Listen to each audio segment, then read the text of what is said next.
Sənə mümkünkü üstün əllərimdən əllərini görməmək üçün gözünün üstə töküb ellərini.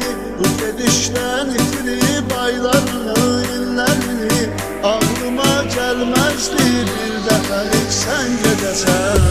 Düşünürdüm buna nə, mən dözə bilməm nə desəm. Bəlkə bu mahnımı eşidib yenidən sən gedəsən.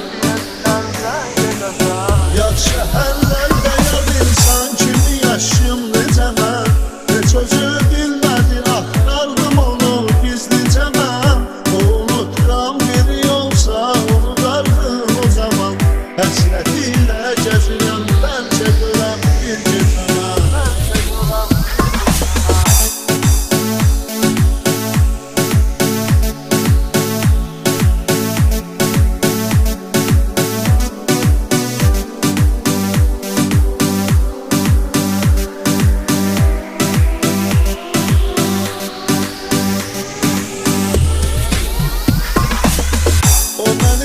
Sevə bilsə biləcək sevgi nədir.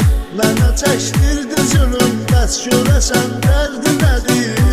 İtirəm vaxtı qalar tənha bilə itki nədir. Bir ümid mən yaşadım ki görərəm cananımı. Onu ancaq görə bilsəm taparam dərmanımı.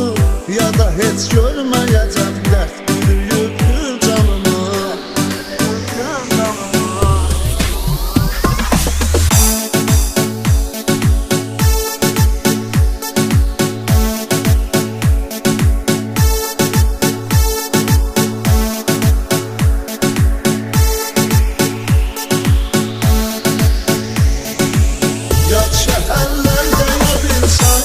Yaşım necə mən, heç özü bilmədi axtardım onu gizlicə mən.